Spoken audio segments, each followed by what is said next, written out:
Saudara yang kekasih, selamat siang. Kita bertemu lagi dalam renungan siang ini. Semoga kita baik-baik dan sehat-sehat saja dalam segala sesuatu. Semoga hari ini kita mendapat rezeki sesuai dengan kebutuhan kita masing-masing. Judul cerita renungan ringan siang ini adalah kisah segelas susu. Kisah segelas susu. Ceritanya demikian. Adalah anak lelaki miskin yang kelaparan. Ia tidak punya uang. Ia nekat mengetuk sebuah pintu rumah untuk meminta makanan. Diceritakan, namun keberaniannya lenyap saat pintu dibuka oleh seorang gadis muda. Dia membatalkan minta makanan dan hanya minta air segelas. Jadi tadi mau minta makanan, gadis yang membuka pintu rumah itu, jadi digantinya saja air putih segelas. Tapi sang gadis itu tahu bahwa anak ini pasti lapar.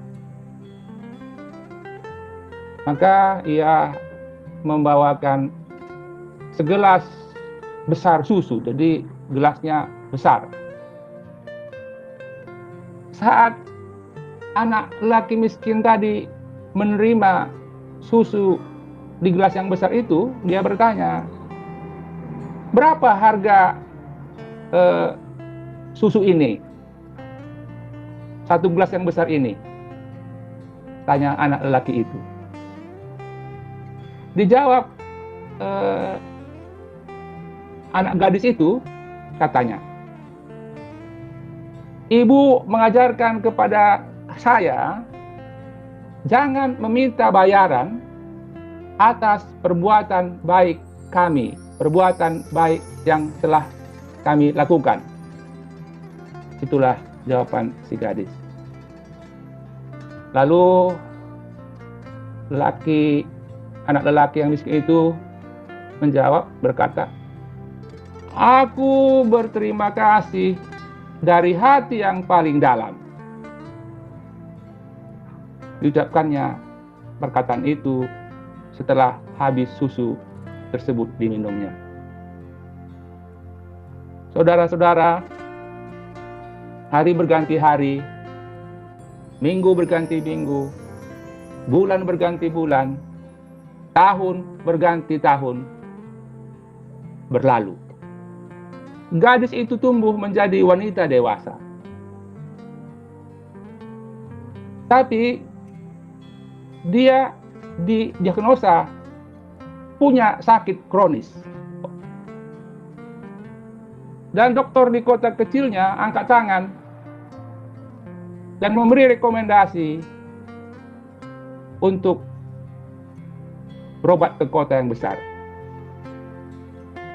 Gadis malang itu pun dibawa ke kota yang besar, di mana di sana terdapat dokter spesialis.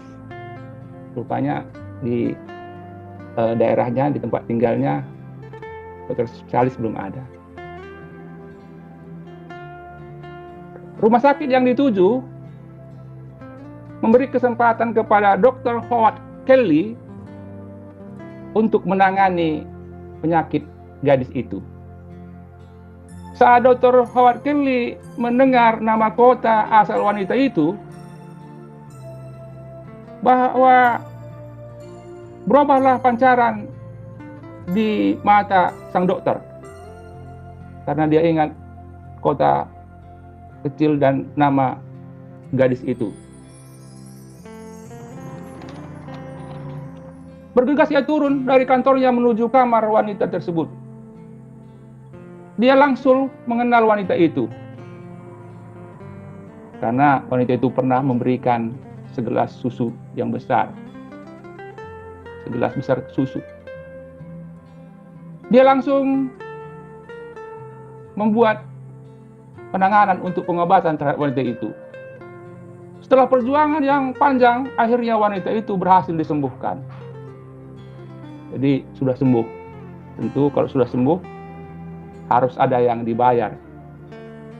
Dan rumah sakit memberikan amplop tagihan kepada gadis itu. Saat menerima amplop tagihan, wajahnya pucat, ketakutan. Karena dia lihat angka yang harus dibayar. Dia tidak mungkin sanggup membayar meskipun dicicil seumur hidupnya. Jadi seumur hidupnya pun dicicil nggak sanggup dia membayar itu. Dengan tangan gemetar ia membuka amplop itu. Tapi dia menemukan di pojok atas tagihan catatan. Catatannya adalah telah dibayar lunas dengan segelas susu. Tertanda Dr. Howard Kelly. Rupanya anak kelaparan yang pernah ditolong wanita tersebut membayar seluruh perobatan terhadap gadis itu. Jadi jangan ragu berbuat baik. Dan jangan mengharap balasan dari yang bersangkutan. Tapi akhirnya buah perbuatan baik yang dilakukan seseorang akan mengikuti orang itu, akan mengikuti kita. Kalau kita berbuat baik, perbuatan baik kita itu akan mengikuti kita. Benarlah firman Tuhan dalam Galatia 6 ayat 9 dan 10. Janganlah kita jemu-jemu berbuat baik. Karena apabila sudah waktunya, apabila sudah datang waktunya, kita akan menuai jika kita tidak menjadi lemah. Galatia 6 ayat 10. Karena itu, selama ada kesempatan bagi kita, marilah kita berbuat baik kepada semua orang. Tetapi terutama kepada kawan kita seiman.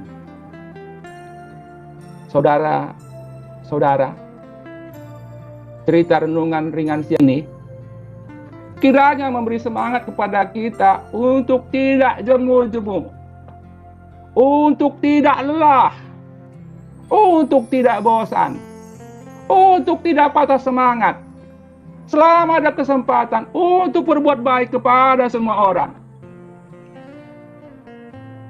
Terlebih dahulu tentunya kepada kawan kita, kepada orang terdekat kita yang seiman. Ingat, kita telah mendapat kebaikan dari Tuhan. Dan kita membagikan kebaikan yang dari Tuhan. Dan akhirnya kita akan menuai, memanen kebaikan itu.